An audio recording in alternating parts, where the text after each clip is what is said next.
Welcome to the current world. Finally Afghanistan में तालिबान की सरकार बनी गई है। ये जो भी सरकार बनी है ये ना कोई वोटिंग के थ्रू बनाई गई है ना किसी और सहमति से बनाई गई है। ये जो भी सरकार बनी है, जो भी कैबिनेट चुने गए हैं, ये तालिबान ने खुद ही अपनी इंटरनल मीटिंग करी है और खुद ही अपने कैबिनेट्स को चुन लिया गया है। और इनके जो भी कैबिनेट चुने गए, इनके जो भी कैबिनेट मिनिस्टर्स हैं, इनमें से 5 तो यूएन के डेजिग्नेटेड आतंकवादी हैं। पहले तो मैं आपको इनकी जो न्यू मेंबर लिस्ट है, कौन क्या बना है, किसके पास कौन सी पोस्ट है, पहले तो मैं आपको वो दिखाता हूँ। देन मैं उसके बाद मैं आपको बताता हूँ कि किसके पास क्या पावर रहेगी, कौन कितना बड़ा आतंकवादी है, कौन क्या कुछ है, किस पे सैंक्शंस लगे हुए हैं, बाकी कुछ मैं आपको बताता हूँ। तो इनके पास इनके पीएम बने हैं। तो फाइनली जो इनका प्राइम मिनिस्टर चुना गया है वो है मुल्ला मोहम्मद हसन अखंड। ये यूएन का एक टेररिस्ट, यूएन की टेररिस्ट लिस्ट में शामिल है। यूएस ने इस पे काफी सारे सैंक्शंस लगाए हुए थे। ये 1996 से 2001 के टाइम में जब तालिबान की सरकार हुआ करती थी अफगानिस्तान में, तब ये फॉरेन मिनिस्टर था। लेकिन ये आज 10-20 साल बाद ये आज दोबारा सीधे प्राइम मिनिस्टर बन के आया हुआ है। ये सबसे ज्यादा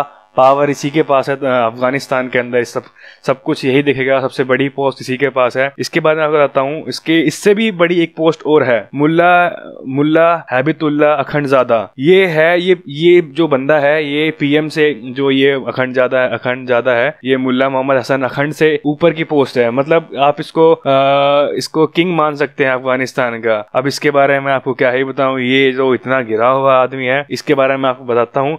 2017 में इसने अपने खुद के लड़के को ही एक सुसाइड बॉम्बर बना दिया था। इसके बहुत सारे बच्चे थे, तो इसने सोचा कि क्यों इसको डॉक्टर इंजीनियर बनाया जाए, क्यों पैसा खर्च किया जाए, तो इसको एक सुसाइड बॉम्बर ही बना दिया जाए। तो आप अब इनका बैकग्राउंड देख के समझ ही सकते हैं कि ये कितने समझदार लोग हैं। इन्होंने जिंदगी भर बस गोलियां चलाई हैं। अब सरकार चलाएंगे तब पता चलेगा कि कितने जिम्मेदारियां आती हैं सरकार चलाने में। एक जगह देखी जाए तो गोलियां चलाना आसान है, सरकार चलाना मुश्किल। अब अफगानिस्तान में पीएम के बाद 2 डिप्यूटी पीएम की पोस्ट भी दी गई हैं। ये हालांकि ये भारत में तो ऐसा नहीं है। ये भारत में एक ही टाइम आया था जब लाल कृष्ण आडवाणी के टाइम पे डिप्टी प्राइम मिनिस्टर की पोस्ट थी, लेकिन उसके बाद कभी इंडिया में डिप्टी प्राइम मिनिस्टर की पोस्ट नहीं है। लेकिन अफगानिस्तान में आज के टाइम में जो तालिबान की सरकार है, उसने प्राइम मिनिस्टर के बाद 2 डिप्टी प्राइम मिनिस्टर की भी पोस्ट दी गई है।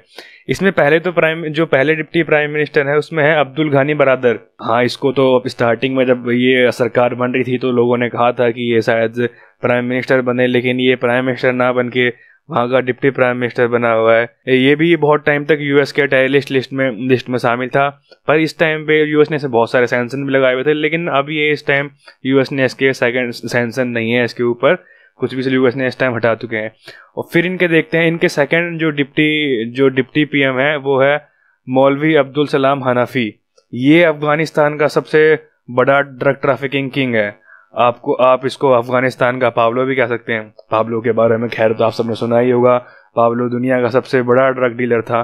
तो ये वैसे ही एक अफगानिस्तान का सबसे बड़ा ड्रग डीलर है क्योंकि अफगानिस्तान में भारी मात्रा में नशा बिकता है और नशा अफगानिस्तान से अदर कंट्री में बिकता है, like USA, China, Russia, UK, काफ़ी सारे जगह से ये ड्रग सप्लाई होता है। और ये जो भी ऑपरेशन हुआ करता था, ये सब यही ये ऑपरेशन यही हैंडल करता था।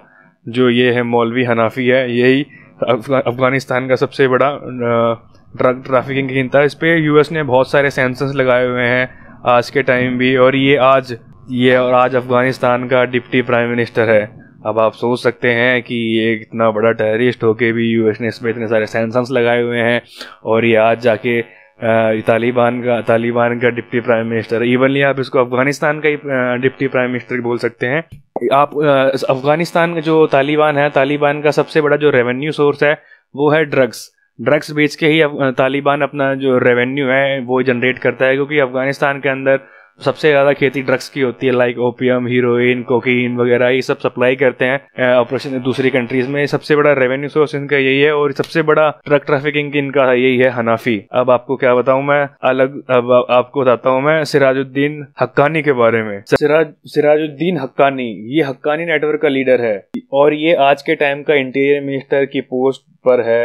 मैं आपको बता दूं कि ये सबसे बड़ा मोस्ट वांटेड है। ये एफबीआई के लिस्ट में है, एफबीआई के लिस्ट में मोस्ट वांटेड है। इवनली यूएस स्टेट्स डिपार्टमेंट ने इस पर $10 मिलियन का इनाम रखा हुआ है। अब आप देखो कि कौन कौन मिनिस्टर बने हुए हैं। पहले तो मैं आपको हक्कानी नेटवर्क के बारे में थोड़ा बताता हूँ। Haqqani network the sword arm of Taliban, इसको स्वार्ड आर्म ऑफ तालिबान कहा जाता है। ये एक टेररिस्ट ऑर्गेनाइजेशन है। ये ऑर्गेनाइजेशन अफगानिस्तान एंड पाकिस्तान के मोस्ट फीचर मिलिटेंट ग्रुप है। हक्कानी नेटवर्क ने बहुत सारे डेडली अटैक किए हैं रिसेंटली ईयर्स में, सिविलियंस पर, गवर्नमेंट ऑफिशियल्स पर, अफगान फोर्सेस पर। इसकी हिस्ट्री में आपको बताता हूँ, इसकी थोड़ी सी हक्कानी नेटवर्क की मैं आपको हिस्ट्री बताता हूँ। ये 1980 में यूएस के CIA के द्वारा सपोर्टेड था। ये एंटी यूएसआर जिहाद के लिए बनाया था और 1988 में USA के सपोर्ट से ये बना था। इसके जो लीडर थे, जो इसका जो मेन लीडर था जिसने इसका फॉर्मेशन किया था, वो था जलालुद्दीन हक्कानी। ये CIA के द्वारा सपोर्टेड था और जो आज के टाइम पे सिराजुद्दीन हक्कानी है, ये है जलालुद्दीन हक्कानी का बेटा। 2001 में यूएस ने अफगानिस्तान पर कंट्रोल किया। फिर उसके 2001 में अब आप देखिए, तब 2001 में यूएस ने अफगानिस्तान पर कंट्रोल किया। तो पहले तो इन लोगों ने पहले तो यूएस ने इसको सपोर्ट किया, जो ये हक्कानी नेटवर्क था कि यूएसआर के अगेंस्ट खड़े हो और लड़ाई करो। अब फिर बाद में आके क्या हुआ, 2001 में ही ये हक्कानी नेटवर्क यूएस के अगेंस्ट से आके खड़ा हो गया।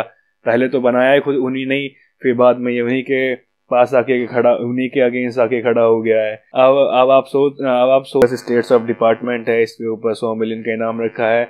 तो आप सोच सकते हो कि कल ये किसी मीटिंग में अपने मिनिस्टर के साथ यूएस जाता है तो यूएस सरकार क्या करेगी? यूएस गवर्नमेंट खुद को इनाम देगी कि देखिए कि हमने इसे पकड़ लिया है। तो अब फाइनली देखना ये होगा कि ये सरकार क्या करती है। ये यूएस के साथ मीटिंग करती भी है या नहीं, कौन से कंट्री अफगानिस्तान के ऊपर सैंक्शंस लगाती हैं। सब बाकी ये सारी बात क्लियर होने के बाद तो एक बात तो क्लियर है, जो अफगानिस्तान की सरकार है तालिबान की, इसमें जो काफी सारे मोस्ट वांटेड हैं। तो ये कैसे इनके साथ कोई मीटिंग कर सकता है इन आतंकवादियों के साथ बैठ के, जिनके ऊपर पहले से ही इतने सारे सैंक्शंस लगे हुए हो। इससे तो यूएन की भी एक इमेज खराब होगी अगर ये यूएन में इनको बिठाएगा और इनकी बात इवनली सुनेगा भी कौन, कि ये तो पहले इतने मोस्ट वांटेड आतंकवादी हैं। तो ये क्या ही बताएंगे, इवनली इन लोग अपने बच्चों तक को ही सुसाइड बॉम्बर बना दिया था। तो ये क्या ही एक सजेशन देंगे बाकी इस कंट्रीज को चलाने के लिए। तो अब बाकी आप देखना होगा कि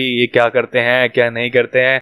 अब देखा जाएगा जो कुछ होगा। और ये वीडियो यहीं खत्म होती है। Thanks for all, watch my video and subscribe my channel. Thank you.